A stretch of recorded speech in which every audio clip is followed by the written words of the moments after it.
Satyabama Institute of Science and Technology, Chennai and Sriperumbudur.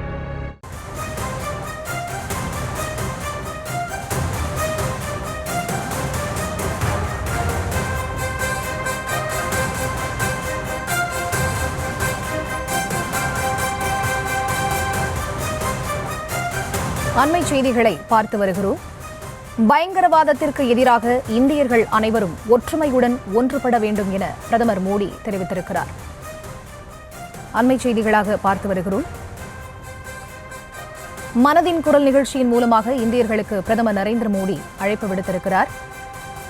பயங்கரவாதத்திற்கு எதிராக இந்தியர்கள் அனைவரும் ஒன்று திரள வேண்டும் என அவர் இந்த நிகழ்ச்சியின் போது தெரிவித்திருக்கிறார்.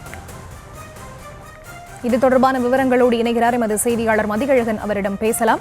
வணக்கம் மதியழகன். மனதின் குரல் நிகழ்ச்சியின் வாயிலாக பிரதமர் மோடி என்ன தெரிவித்திருக்கிறார்? விவரம்.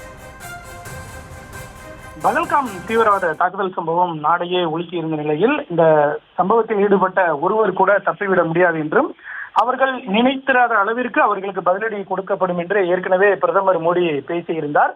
இந்த நிலையில் இந்த விவகாரம் தொடர்பாக மனதின் குரல் நிகழ்ச்சியில் தற்பொழுது பிரதமர் நரேந்திர மோடி பேசியிருக்கிறார். அதில் பயங்கரவாதத்திற்கு எதிராக அனைத்து இந்தியர்களும் ஒன்று திரள வேண்டும் என்று இந்த நிகழ்ச்சியின் மூலம் பிரதமர் நரேந்திர மோடி அழைப்பு விடுத்திருக்கிறார். மேலும் காஷ்மீர் மீண்டெழுவதை பயங்கரவாதிகளால் தாங்கிக் கொள்ள முடியவில்லை என்றும் அதனால்தான் இது போன்ற ஒரு தீவிரவாத சம்பவத்தை அவர்கள் நிகழ்த்தி இருப்பதாகவும் பிரதமர் நரேந்திர மோடி குற்றம் சாட்டி இருக்கிறார்.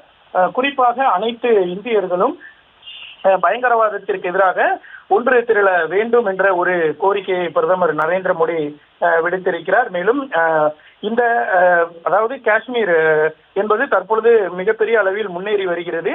இந்த முன்னேற்றத்தை தாங்கிக் கொள்ள முடியாதவர்கள் தான் இது போன்ற ஒரு தாக்குதலை நிகழ்த்தி இருப்பதாக தெரிவித்திருக்கிறார். மேலும் காஷ்மீரில் அமைதி திரும்ப வரக்கூடிய நிலையில் அதனை எதிரிகள் விரும்பவில்லை. அதனால்தான் இது போன்ற ஒரு தாக்குதலும் நிகழ்த்தப்பட்டிருப்பதாக தெரிவித்திருக்கிறார். மேலும் தீவிரவாதிகளும் அவருக்கு மேல் உள்ளவர்களும் காஷ்மீரை ஒழிக்க வேண்டும் என்ற எண்ணத்தில் தான் இது போன்ற செயலில் ஈடுபட்டு இருப்பதாகவும் இதே போல இது ஒரு மிகப்பெரிய ஒரு திட்டமிடப்பட்ட ஒரு சம்பவம் என்றும் தெரிவித்திருக்கிறார். மேலும் தீவிரவாதத்திற்கு எதிரான போரில் அனைவரும் ஒன்று சேர வேண்டும் எனவும் ஒற்றுமை நமது நாட்டினுடைய மிகப்பெரிய பலம் என்றும் பிரதமர் மோடி தெரிவித்திருக்கிறார். மேலும் அனைவரும் ஒன்றிணைந்து இந்த தீவிரவாத சம்பவத்தை எதிர்கொள்ள வேண்டும் என்றும் அதனை முற்றிலுமாக அழிக்க வேண்டும் என்றும் பிரதமர் மோடி தெரிவித்திருக்கிறார்.